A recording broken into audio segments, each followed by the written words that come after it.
Mister ladies viewers அனைவருக்கும் வணக்கம். நான் டாக்டர் நித்யா, சித்தா பிசிஷியன். குழந்தை பேருக்கு தயாராகி கொண்டிருக்கக்கூடிய கப்புள்ஸ், தம்பதிகள் அன்றாடம் நம் செய்யக்கூடிய தவறுகள் என்ன, எதெல்லாம் செய்யணும், எதெல்லாம் செய்யக்கூடாது, எந்த மாதிரியான உணவுகள் நிச்சயமாக நம்ம எடுக்கணும், இந்த டவுட்ஸ் நிறைய பேருக்கு இருக்கு. ஏன்னா என்கிட்ட கவுன்சிலிங்க்கு வரவங்க கேட்பாங்க, மேம் வந்து ப்ரெக்னன்சிக்கு பிளான் பண்ணியிருக்கோம், மேரேஜ் ஆகி இவ்வளோ நாள் ஆகுது, இவ்வளோ நாள் இதற்காக நம்ம வந்து கமிட்மெண்ட்ஸ் இருந்துச்சு, ஸோ இதுக்கப்புறம் நாங்கள் பிளான் பண்ணியிருக்கோம், எந்த மாதிரி நம்ம லைஃப் ஸ்டைலை கொண்டு போகணும், இதற்கு ஜென்ஸ்க்கும் சரி லேடிஸ்க்கும் சரி, அவருக்கும் சரி எனக்கும் சரி, ஏதாவது மெடிசன்ஸ் நம்ம வந்து பூஸ்டப் பண்றதுக்கு இருக்கா, எக்கோட குவாலிட்டியை நான் ப்ரொமோட் பண்ணணும்னு நினைக்கிறேன், இல்ல அவரோட ஸ்பெர்ம் வந்து நல்லா கவுண்ட் இன்க்ரீஸ் ஆகணும், ஸ்ட்ரென்தனா இருக்கணும், ரெண்டு பேருக்குமே ஸ்டாமினா இன்க்ரீஸ் ஆகிறதுக்கு சித்தம் மெடிசின்ஸ் இருக்கா அப்படின்ட்டு நிறைய பேர் ஆர்வமா கேக்குறீங்க. இப்போ குழந்தை பேருக்கு தயாராகக்கூடிய தம்பதிகளுக்கு முக்கியமான ஒரு பதிவு தான் இப்ப நான் சொல்றேன்.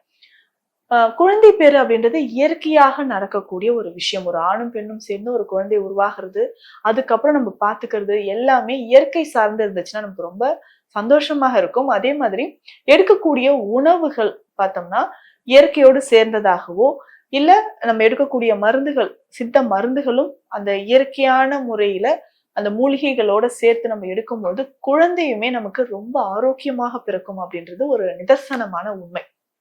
இப்போ குழந்தை பேருக்கு தயாராகி கொண்டிருக்கிறீங்க அப்படின்னா, பெண்களுக்கு 30 வயதை கடந்துருச்சா, ரொம்ப ரொம்ப கவனமாக இருக்கணும். இது ஃபர்ஸ்ட் பாயிண்ட்.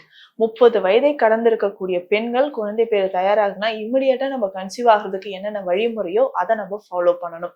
30 வயதிற்கு மேல நிச்சயமாக எக்கோட குவாலிட்டி கொஞ்சம் கொஞ்சமா நம்ம லேடிஸ்க்கு குறைய ஆரம்பிக்கும். இது இயற்கை தான்.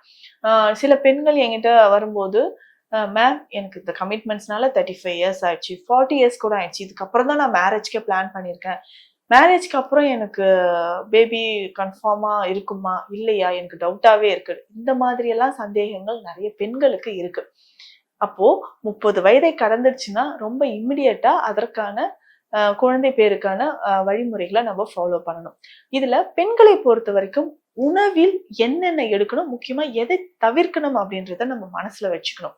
தவிர்க்க வேண்டிய உணவுகள் அப்படின்னு பார்த்தோம்னா, உணவுகள்னு கிடையாது, நம்ம செய்யக்கூடிய சின்ன சின்ன தவறுகள். இரவு நேரத்தில் ஆழ்ந்த உறக்கம் அப்படின்றது ரொம்ப ரொம்ப அவசியம். அதே மாதிரி உடல் பருமன் அதிகமாக இருக்கிறீங்களா, நிச்சயமாக உடல் எடையை குறைக்கணும். இன்னைக்கு நிறைய இடங்கள்ல வந்து இதற்காக குழந்தைக்காக அணுகும் போது முதல்ல சொல்ற ஒரு வார்த்தை என்னன்னா, ஃபர்ஸ்ட் போய் வெயிட் லாஸ் பண்ணிட்டு வாங்க, அப்புறம் தான் உங்களுக்கு ட்ரீட்மெண்ட் அப்படின்னு சொல்லுவாங்க. நிச்சயமாக ஒரு குறிப்பிட்ட வயதிற்கு மேல நமக்கு உடல் எடை அதிகரிச்சு இருந்துச்சுன்னா அந்த உடல் எடையை குறைப்பதற்கான வழிமுறையை ஃபாலோ பண்ணணும். அதுக்கப்புறம் நமக்கு பீரியட்ஸ் அப்படின்றது ரெகுலரா இருக்கா அப்படின்றது நம்ம செக் பண்ணிக்கிட்டே வரணும். இர்ரெகுலர் பீரியட்ஸ் 30 வயதுக்கு மேல இருந்துச்சுன்னா குழந்தை பேரு நிச்சயமாக தள்ளி போறதுக்கான வாய்ப்புகள் நிறையவே இருக்கு. அப்போ இர்ரெகுலர் பீரியட்ஸ் இருக்கான்றதை செக் பண்ணிக்கணும். ஹார்மோன் லெவல் நம்ம பாடியில கரெக்டா இருக்கான்றது நம்ம பார்த்துக்கணும். அப்போ இந்த பெண்களுக்கு இந்த மாதிரி இர்ரெகுலர் பீரியட்ஸ் இல்லாம, ஹார்மோன் இம்பேலன்ஸ் இல்லாம ஒரு ஆரோக்கியமான ஒரு எக்கோட குவாலிட்டி நல்லா இருக்கணும்.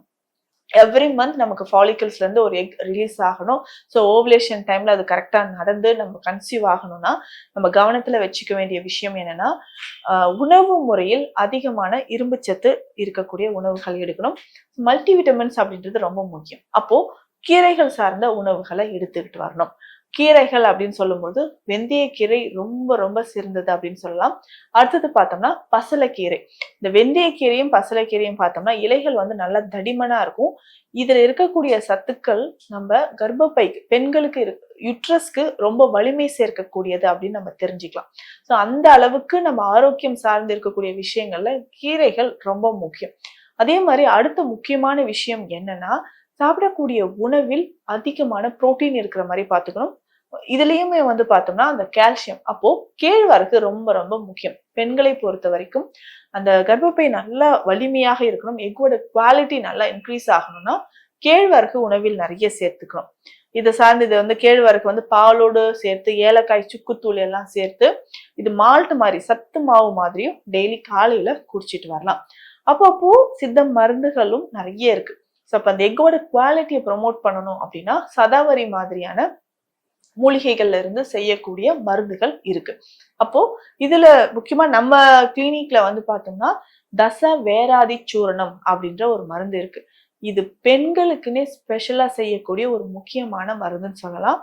இதுல பார்த்தோம்னா அந்த சதாவரி தண்ணீர் விட்டான் கிழங்குன்ற மூலிகையோட சேர்த்து அதை பாவனை பண்ணி அதனோட நிறைய மூலிகைகள் சேர்த்து அது ஸ்பெஷலா கொடுக்கும்போது எக்கோட குவாலிட்டி நல்லா ப்ரொமோட் ஆகுது. நிறைய பேருக்கு எனக்கு வந்து ஃபெலோபியன் டியூப்ல பிளாக்கேஜ் இருக்கு அப்படின்னு சொல்லுவாங்க.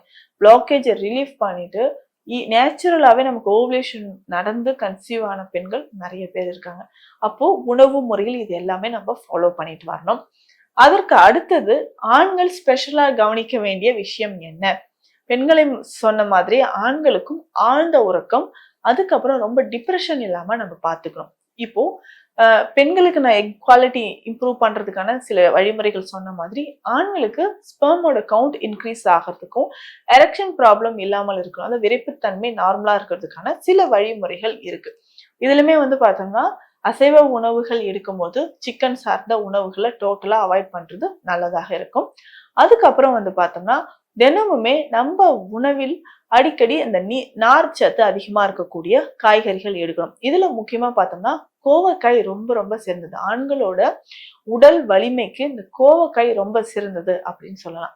இது வந்து வாரத்துக்கு 2-3 நாட்களோ இல்ல கோவக்காய் நல்லா சாறு மாதிரி எடுத்து டெய்லி காலையில குடிச்சிட்டு வந்தோம்னாலும் விந்தணுக்களோட எண்ணிக்கை மட்டும் இல்ல விந்தணுக்களோட எண்ணிக்கை மட்டும் இல்ல இந்த விந்துக்களோட அதோட குவாலிட்டி இன்க்ரீஸ் ஆகிறதுக்கு நிறைய பேருக்கு வாட்டரி செமன் இருக்கும். ரொம்ப நீர்த்த விந்து இருக்கு, தூக்கத்திலேயே எனக்கு வந்து விந்து வெளியேறுதுன்னு சொல்லுவாங்க. இதற்குமே இந்த கோவைக்காயை ஜூஸ் மாதிரி டெய்லி நம்ம குடிச்சிட்டு வந்தா ரொம்ப சிறப்பு வாய்ந்ததுன்னு சொல்லலாம். அதே மாதிரி நம்ம எடுக்கக்கூடிய அந்த உணவில் அரிசி வகைகள்ல வந்து பார்த்தோம்னா கருப்பு கவுனி, காட்டு யானம், மாப்பிள்ளை சம்பா, கருங்குருவை, இந்த அரிசி வகைகளை இது டெய்லி என்னால சமைத்தும் சாப்பிட முடியல அப்படின்றவங்க இத பவுடர் பண்ணி எடுத்து வச்சுட்டு அப்பப்போ இது உணவாகவோ இல்ல இது கூட ஏலக்காய் பொடி, சுக்குத்தூள் எல்லாம் சேர்த்து கஞ்சி மாதிரியோ தினமும் குடிச்சிட்டு வந்தோம்னா உடலுக்கு அதிகமான வலிமை சேர்க்குது அப்படின்னு சொல்லலாம். இதுல பூமி சர்க்கரை வள்ளிக்கிழங்கு, சாலமிசிரி, அஸ்வகந்தா இந்த மாதிரியான மூலிகைகள்ல சேர்த்த மருந்துகள் ஜென்ரலா ஆண்கள் எடுக்கும் பொழுது உடலுக்கு வன்மை தருது அப்படின்னு சொல்லலாம். அப்ப பெண்களுக்கும் சரி ஆண்களுக்கும் சரி இருக்கக்கூடிய சித்த மருந்துகளை பத்தி நம்ம பார்த்தோம். அது பேசிக்கா நம்மளுடைய ஸ்டாமினா இன்க்ரீஸ் பண்றதுக்கும் பெர்ஃபார்மன்ஸை இன்க்ரீஸ் பண்றதுக்கும் உடல் உறவுக்கு பின் ஏற்படக்கூடிய உடல் அசதி, உடல் சோர்வு இதை நீக்குவதற்கும் இந்த மருந்துகள் நமக்கு பயன்படுது. அப்போ ஆண்களும் சரி பெண்களும் சரி தவிர்க்க வேண்டிய சில உணவு முறைகள் என்ன, எதெல்லாம் தவிர்க்கணும் அப்படின்னா அதிகமான புளி சேர்த்து செய்யக்கூடிய உணவு முறைகளை டோட்டலா நம்ம அவாய்ட் பண்றது நல்லது. அப்போ புளி சேர்த்து நம்ம உணவில் அதிகமா சமைச்சு சாப்பிட்றத தவிர்த்துக்கோங்க. அதிகமா எண்ணெயில் பொரித்த உணவுகளை நிச்சயம் தவிர்க்கணும். அதுக்கப்புறம் வந்து பார்த்தோம்னா இந்த கார்பனேட்டட் ட்ரிங்க்ஸ் அப்படின்னு சொல்றோம், சோடா கலந்த குளிர்பானங்களை நம்ம சாப்பிட்றது டோட்டலா நம்ம அவாய்ட் பண்ணணும். அது எடுக்க என்ன ஆகும்னா நம்ம உடல்ல அசிடிட்டி அதிகமாகுது. சாப்பிடக்கூடிய சத்தான உணவுகள் நம்ம எல்லாமே சாப்பிட்டுட்டு அதையும் சாப்பிடும்போது அந்த அப்சார்ப்ஷன் உணவோட அந்த உறிஞ்சப்படும் தன்மை வந்து குறையுதுன்னு சொல்லலாம். அப்போ அந்த கார்பனேட்டட் ட்ரிங்க்ஸ் நிறைய எடுக்கிறீங்கன்னா அதை டோட்டலா அவாய்ட் பண்றது ரொம்ப நல்லதுன்னு சொல்லலாம். அதுக்கு அடுத்தது வந்து பார்த்தோம்னா அவுட் சைட்ல நம்ம சாப்பிடக்கூடிய உணவு முறைகள், மைதா பேஸ்டு டயட். இந்த மைதாவினால் செய்யப்பட்ட உணவுகள் தான் இன்னைக்கு பரவலாக எல்லா இடங்கள்லயுமே இருக்கு.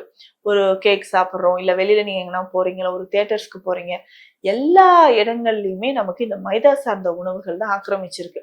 அதை டோட்டலா அவாய்ட் பண்ணிக்கோங்க. ஆண்களும் சரி பெண்களும் சரி முக்கியமா மலச்சிக்கல் இல்லாம பார்த்துக்கணும். அதிகமா நம்ம கழிவுகள் நம்ம உடல்ல இருக்க ஒரு உயிர் உருவாகிறது அப்படின்றது தள்ளிதான் போகும். அதனால உடல்ல இருக்கக்கூடிய கழிவுகள் இல்லாம நம்ம உடல் எப்பவுமே ஆரோக்கியமாக இருக்கணும். அதே மாதிரி பிளட் பியூரிஃபையர் எடுக்கிறது. ஸோ முதல்ல இந்த மாதிரி ட்ரீட்மெண்ட் வர கப்புள்ஸ்க்கு நம்ம என்ன பண்றோம்னா பிளட் பியூரிஃபையர், டீடாக்சிஃபை மெடிசன்ஸ் தான் நம்ம கொடுக்குறோம். ஸோ டீடாக்சிஃபிகேஷன் எடுக்கும்பொழுது பாடியில இருக்கக்கூடிய 7 உடல் தாதுக்களும் வன்மை பெறும். அப்போ உடல்ல இருக்கக்கூடிய கழிவுகள் எல்லாமே வெளியேறுது. அதே சமயம் மலச்சிக்கல் இல்லாமலும் பார்த்துக்கோங்க. ஸோ இந்த மாதிரி சித்த மருந்துகள் துணையோடு ஆரோக்கியமான முறையில நம்ம உணவு பழக்கமும் வாழ்க்கை முறையும் கொண்டு வந்துட்டோம் அப்படின்னா குழந்தை பேருக்கு தயாராகி கொண்டிருக்கக்கூடிய தம்பதிகளுக்கு கூடிய விரைவில் ஒரு சந்தோஷமான செய்தி அப்படின்றது நிச்சயம் கிடைக்கும். இந்த பதிவு உங்களுக்கு பயனுள்ளதா இருக்கும்னு நம்புறேன். மீண்டும் அடுத்த பதிவில் சந்திக்கலாம். நன்றி.